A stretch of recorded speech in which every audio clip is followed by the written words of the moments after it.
what's going on? It is Dango, the Fat Loss Ninja, and the person right beside me has actually just blown my mind. Having like a 5-minute conversation with this man has literally changed the way I have ate forever, or I will eat forever. So this is none other than Dr. Peter Osborne, and Mr. Osborne. Okay, so your specialty is gluten, and people have intolerance towards gluten. Can you give us like a little background on that? And, you know, a lot of people don't know what it is. So, yeah, it's a great question. Gluten is a protein found in grain, and basically a person can be intolerant or sensitive to gluten, which means when they eat it, they have an adverse reaction. That adverse reaction can manifest in hundreds of different ways. One of the ways, at least in the fat loss field, is that it causes weight gain. It promotes inflammation, it promotes water retention.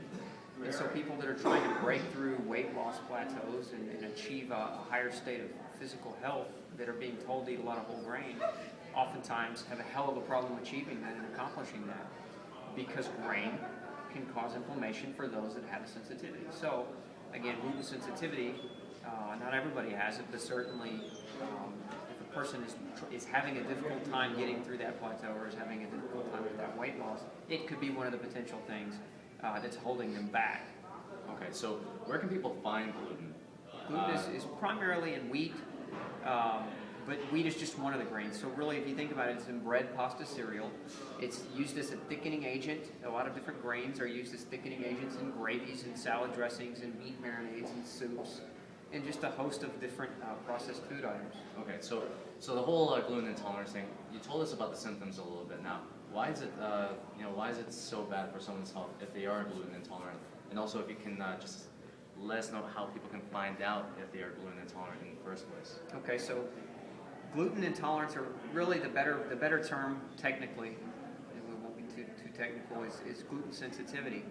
And it's not a disease itself, it's a state of genetics. If you think about it, think of more like an allergy, like a peanut allergy. If somebody eats a peanut and they're allergic, they're going to have lips that swell and they're going to break out in hives and they're going to have basically a very severe reaction. Well, gluten sensitivity is much in the same way, not a disease, okay? But it also doesn't cause an acute reaction. So like a person eats gluten and they may not break out in hives or have their lips swell, but it's still just as dangerous. And in my opinion, it's even more dangerous because if you eat it over a slow period of time, it's like slowly poisoning yourself so that you don't have like this major symptom that pops up that says, don't eat that. You just have all these small things that start going wrong with your body so that by the time you're 35 or 40, the average woman won't get a diagnosis until she's about 40.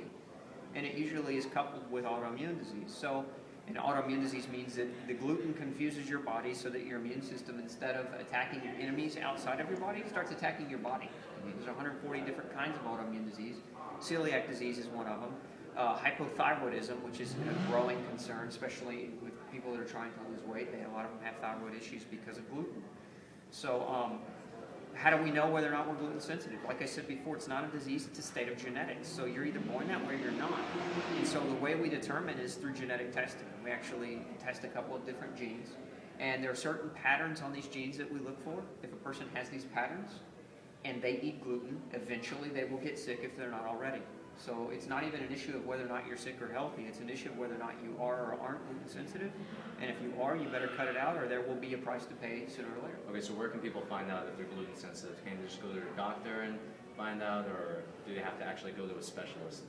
Well, you can go to your doctor, but the problem in the realm of gluten sensitivity is it's such a fast and dynamic changing field. Most doctors, and I teach this stuff around the country, most doctors are clueless when it comes to gluten. They're so dead set on looking for celiac disease, but they don't realize that celiac disease is just one of the diseases gluten can cause. So they're doing tests that identify celiac disease, not tests that identify gluten sensitivity.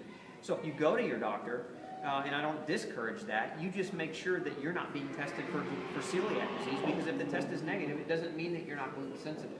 So the best way to do it is to get genetically tested. If you click the link just below this video here, you can go and you can find online where there's a website called glutenfreesociety.org where you can actually get gene tested, and you can have an answer back within a few weeks. So let's just say we find out we're gluten sensitive, and what can we do now to I guess like heal ourselves? What is the solution to kind of getting rid of that intolerance, or even just I guess letting our bodies heal, letting our stomachs heal? Like, what would you say? Well, you got to go gluten-free. Yeah. So you got to change your diet. It's not a temporary diet change. It's not like a 6-month fat-burning program. It's a forever kind of diet change. And this is why I recommend genetic testing. Because this is permanent. This is black and white. This is what you have to do. You can't just, it's not like Atkins, you can do it, lose 20 pounds, and then start eating bad again. This is something that you have to make a change forever. So that's the way you regain your health. If you're gluten sensitive and you're ill as a result of being gluten sensitive, the only way to regain your health is to get off the gluten. And as your body is dynamic, and it will start to heal because you're no longer eating the food that's causing it to not be able to heal. In other words, you're no longer taking in a poison. You have an amazing product on. It's called Gluten Free Society. So what can people expect when they actually buy your product and read it? How can they apply it to their lives? Well, we have something called the Glutenology Health Matrix, which dispels all the myths that people think they know about gluten.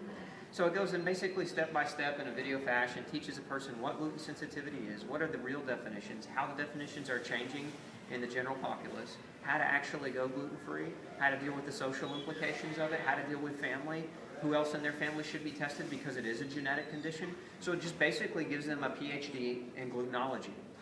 Awesome, awesome. So what is the website again? It's going to be down below in the link below, but if you can tell us the actual website and spell it out for us as well if you can. It's glutenfreesociety.org, and that's GLUTENFREESOCIETY.org. Had to think about it for a minute. No. Well, honestly, thank you very much for doing this. I really do appreciate it. You're welcome. Again, this is the Fat Loss Ninja.